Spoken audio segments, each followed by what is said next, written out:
पाठ 2 आदमी की पहचान। चित्रकथा। एक बार नसरुद्दीन साहब घर पर आराम कर रहे थे। तभी उनका सेवक आया और बोला, साहब, दरवाजे पर कोई आदमी आया था। वह कौन था? क्या मैं उसे जानता हूं?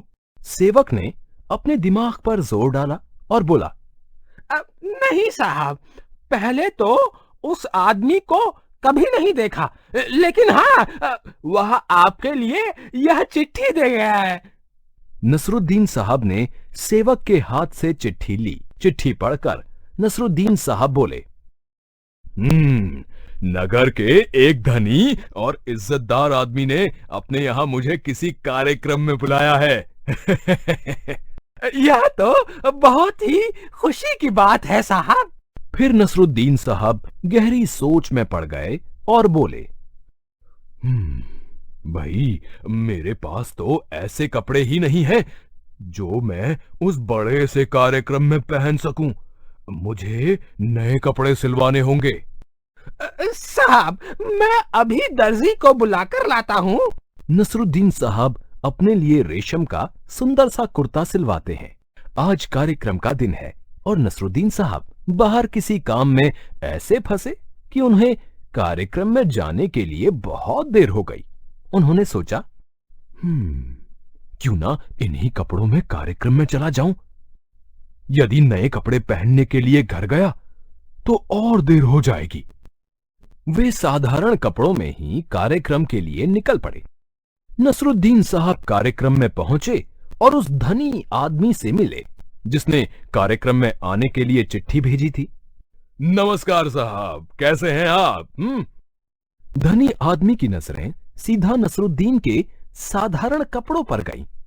उसने सोचा कि शायद कोई निर्धन व्यक्ति है, तभी ऐसे कपड़े पहनकर यहां आ गया है। उसने नसरुद्दीन को अनदेखा कर दिया। कार्यक्रम में दूर दूर से राजा महाराजा आए थे जो महंगे कपड़ों में अलग ही चमक रहे थे। वहां खूब रौनक थी, पर किसी ने भी नसरुद्दीन साहब को नहीं पहचाना। नसरुद्दीन साहब बड़े दुखी हुए और वापस अपने घर लौट आए। अपने मालिक को उदास देखकर सेवक ने पूछा, क्या हुआ साहब? आप तो कार्यक्रम में जाने वाले थे, क्या आप वहां से हो आए? नसरुद्दीन साहब ने सेवक को सारी बात सुनाई। उसे भी सुनकर अच्छा नहीं लगा। नसरुद्दीन सेवक को नए कुर्ते का डिब्बा और एक चिट्ठी देकर बोले, जाओ, इस डिब्बे और चिट्ठी को उस धनी आदमी को दे आओ। सेवक उस पते पर पहुंचा जहां कार्यक्रम चल रहा था।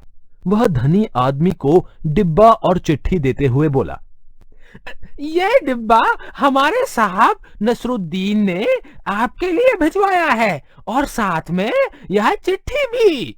धनी आदमी ने जब डिब्बे को खोला तो उसमें नए कुर्ते को देखकर कुछ समझ नहीं पाया। अब उसने चिट्ठी पढ़ी जिसमें लिखा था, जब मैं आपसे कार्यक्रम में मिला तो आपने मुझे पहचाना नहीं, क्योंकि मैंने पुराने व सस्ते कपड़े पहने थे। अब मैं समझ गया हूं कि आपने मुझे नहीं बल्कि मेरे महंगे कपड़ों को कार्यक्रम में बुलाया था। यह कुर्ता नया व महंगा है, इसे इज्जत दीजिए। आपका नसरुद्दीन। चिट्ठी पढ़कर धनी आदमी को सब समझ आ गया। धनी आदमी कार्यक्रम के बीच में ही नसरुद्दीन साहब के घर पहुंचा और विनम्रता से बोला, नसरुद्दीन साहब, मैं अपनी गलती पर शर्मिंदा हूं। मेरी नजर आप पर नहीं, आपके साधारण कपड़ों पर थी। नसरुद्दीन साहब हल्के से मुस्कुराए और धनी आदमी को समझाते हुए बोले, साहब, ये समझ लीजिए कि आदमी की पहचान उसके कपड़ों से नहीं बल्कि उसके गुणों से होती है। धनी आदमी को अपने किए पर पछतावा हुआ। धनी आदमी ने नसरुद्दीन साहब से दोबारा कार्यक्रम में चलने का आग्रह किया। इस पर वे हंसकर बोले, जरूर चलेंगे, अब तो मेरे पास समय है। मैं अभी यह रेशम का नया कुर्ता पहनकर आता हूं। नसरुद्दीन साहब और वह धनी आदमी जब दोबारा कार्यक्रम में पहुंचे तो वहां उनका खूब अच्छे से स्वागत किया गया। सीख: हमें आदमी के गुणों का सम्मान करना चाहिए, न कि उसकी चीजों का।